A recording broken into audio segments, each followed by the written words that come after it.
Practical matters and gossip are their bread and butter? This is ridiculous. I can't even begin to imagine what personality type I am. I'm a doctor by day, YouTuber by night, dog dad by evenings, TV host sometimes. I'm a pretty weird fella. And I'm genuinely excited to find out, along with you, what my personality type is. I'm also gonna be talking about some of the science when it comes to these personality tests, but let's just jump right into it and take this bad boy. Pew! Take the test. You enjoy vibrant social events with lots of people. Yeah, I think I like them. Sometimes I get overwhelmed, especially when a lot of people ask to take photos or have medical questions. I love that. But when you're on your 300th selfie, I'm not joking about those numbers, because I do give speeches at colleges, high schools, medical schools, and I try and stay and take pictures and answer questions from everyone in the audience. My facial muscles to smile legit hurt. I need like a day of recovery before I can smile again. Your travel plans are more likely to look like a rough list of ideas than a detailed itinerary. Agree, if I even put a rough list together in the first place. You often think about what you should have said in a conversation long after it has taken place. Agree 1000%. Literally in my childhood, and probably to this day, I remember going to sleep and replaying all my social interactions and thinking what I could have said better. What would have someone else said in my shoes? What would have been funnier, more interesting? It's like my version of counting sheep. 1, 2, 3, 4. I should have said haha instead of ho ho. Your friend is sad about something. Your first instinct is to support them emotionally, not try to solve their problem. I've gotten in trouble with this. As a doctor, I want to help them emotionally, but at the same time, my practical sense wants to solve their problem. And I probably do that too often. People can rarely upset you. Nah. Disagree. People can upset me. And I don't mean comments. I mean like people who I hold near and dear to this organ here. I'm not talking about my pectoral muscle. I'm talking about the heart, the cardiac muscle, the myocardium. You often rely on other people to be the ones to start a conversation and keep it going. No, I tend to speak and I like speaking, but I will never be the first one to jump out and speak. I will let others speak, get a sense for what the room is like, understand who likes what type of humor, what's okay, what's not, establish myself, and then throw out little jabs of jokes. You rarely worry if you made a good impression on someone you met. Oh, it depends how important that person is. You rarely worry? I sometimes worry. I think about it. I'm gonna slightly disagree. It would be a challenge for you to spend the whole weekend all by yourself without feeling bored. Agree. The whole weekend? Come on, like Friday, Saturday, and Sunday? That's tough. Especially because I have Bear. It's like cheating. I have a life hack, dog life hack. You are more of a detail-oriented person than a big picture person.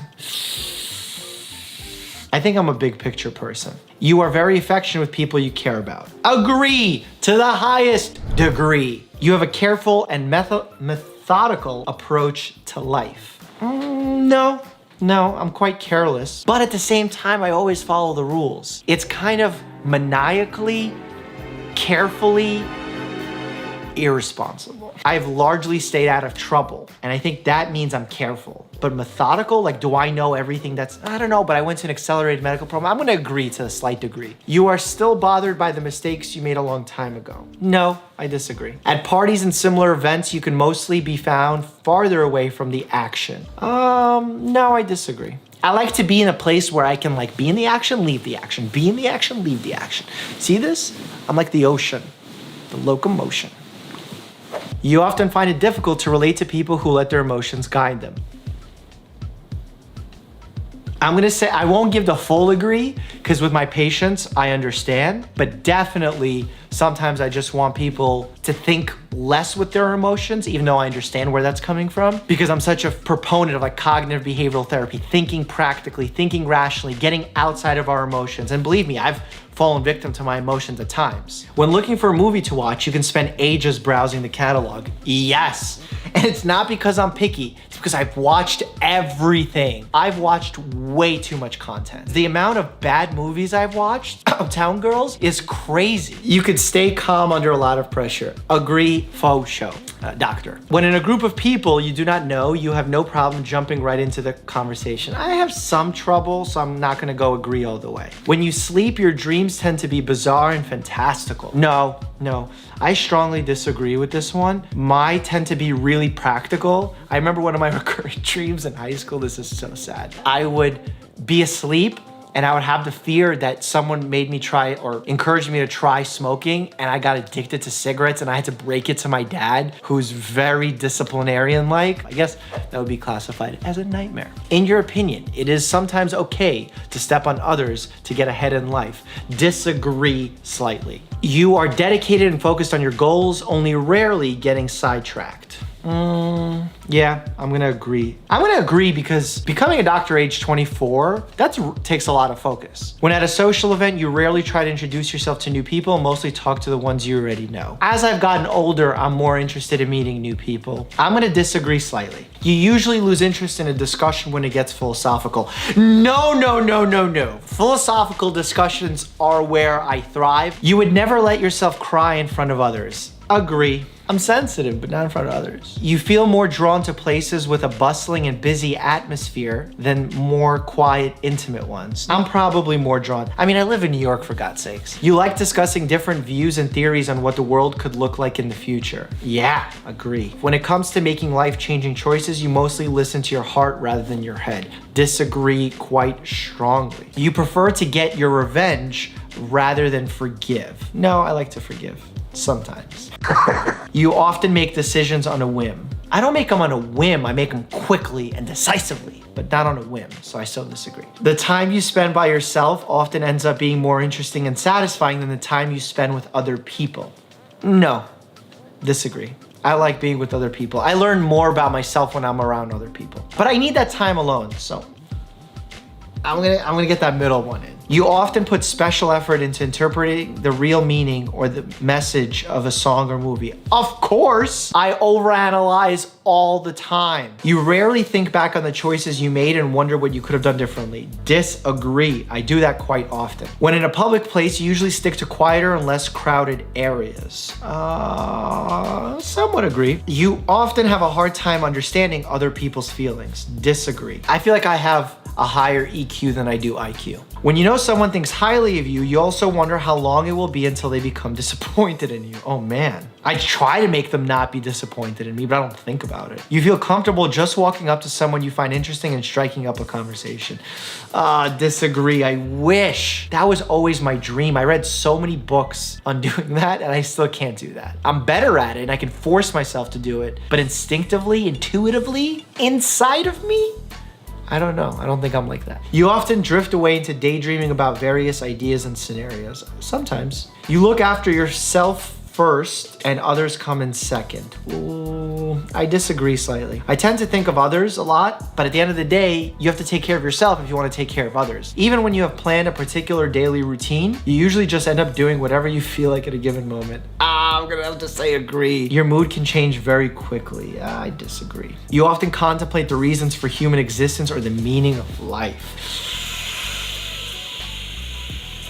Nope. I don't, actually. You often talk about your own feelings and emotions. Actually, I do that, and I think I've learned to do that more over the last 10 years, and I've actually had people judge me for it. I like to bounce ideas off people and have them hear my emotions, but I tell both sides of every situation to try and get an honest take from people. You have got detailed education or career development plans stretching several years into the future. Highly agree. You rarely dwell on your regrets. Yeah, I don't really regret much. You find it easy to empathize with a person who has gone through something you never have. Agree. Your personal work style is closer to spontaneous bursts of energy than to organized and consistent efforts. It's funny, I agree, but I think most people answering that question for me would completely disagree because they think I am organized and consistent. I like to work like cramming, quickly, getting things done, boom, boom, boom, boom, boom, and then like a period of not so productive time. Your emotions control you more than you control them. Strongly disagree. After a long, exhausting week, a fun party is just what you need. No, actually, I disagree. Whenever we finished a big test in med school, all my med school friends would be like, party at a blah, blah, blah, blah house. And I'm just like, party? I need a nap. You frequently find yourself wondering how technological advancement could change everyday life. Yeah, I think about that. You always consider how your actions might affect other people before doing something. Agree. You rarely feel insecure. Disagree. Feel insecure all the time. Part of the process. Oh! I have my result. But before I give you this result, let me tell you the scientific truth about these personality tests. You can't say personality test without saying Myers-Briggs type indicator. And it's actually the one that's been most disproven by modern psychology. Humans are complicated. We don't just fit into a specific subset of letters. So right now, I want to give you 4 problems that I have with personality tests in general and why they shouldn't be used for major life decisions like getting a job, finding a partner, or diagnosing oneself. First, we don't have perfect evidence for real-world implications, so you've been labeled an introvert. Does that mean you can't be a good leader? There's no evidence proving that. 2, black or white labeling. Guess what? Humans are a spectrum, especially when it comes to personalities. And in fact, the majority of you will fall into the average, which is rarely an extreme in either direction. 3, there's been a tremendous lack of reproducibility. For a scientific concept to hold up in science as part of the scientific method, said science 3 times, it has to be reproducible. That means as one person takes the same test several times, the results should stay consistent. But with these tests, individuals get different results. We find out different results when we put them to the test. No reproducibility. And 4, especially for the Myers-Briggs type indicator, 4 categories just isn't enough to define all personality aspects or characteristics. Recent evidence shows that there are at least 5, possibly even 6 aspects, and honestly, I think there's even more than that. There should be no major role for these tests in the medical or psychological sphere. That being said, these tests are fun, and I want to know my results. I bet you do too. Okay, my personality type is ESFJ. ESFJA. I don't know what any of those mean, but it means console. I don't know what a console is. I am 61% extroverted, 39% introverted. I agree, because I am somewhat introverted. Energy. I am 50% intuitive and 50% observant, okay? I don't know what that means, but I'm 50-50. Nature. This trait determines how we make decisions and cope with emotions. 60% feeling, 40% thinking. Have I been an emotional creature this whole time? Maybe my Scorpio zodiac sign is true. I'm just kidding. Tactics. This trait reflects our approach to work, planning, and decision-making. 60% judging, 40% prospecting. What does that mean? Does that mean I'm judgy? Identity. This trait underpins all others, showing how confident we are in our abilities and decisions. I'm 60% assertive and 40% turbulent. Fair. Introduction. People who share the console personality type are, for the lack of a better word, popular, which makes sense given that it is also a very common personality type, making up 12% of the population. In high schools, consoles are cheerleaders and the quarterbacks setting the tone. I wish whoever created this test got to see a picture of me in high school. That would just end all of their research right then and there. Discussing scientific theories or debating European politics isn't likely to capture console's interest for too long. What? Discussing scientific theories? Not only is it my job, it's my passion. I love it. Consoles are more concerned with fashion and their appearance, their social status, and the standings of other people. No! Practical matters and gossip are their bread and butter?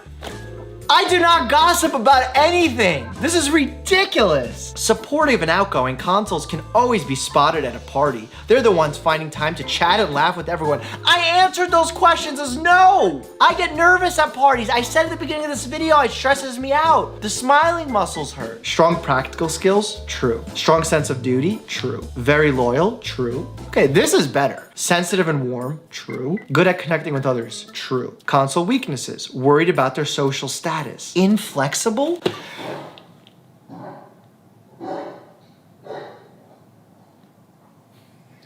Did Bear just throw up? Inflexible? Reluctant to innovate or improvise? My life is about innovating, improvising, adapting, pivoting in medicine, on YouTube. That is all we do. They need to know that their partners will always be by their sides, offering unwavering support, and marriage and family are the ultimate goal. I want to know the person that's like, unwavering support, a family, marriage, Unwavering support is nice for everybody, not just consoles. Career paths.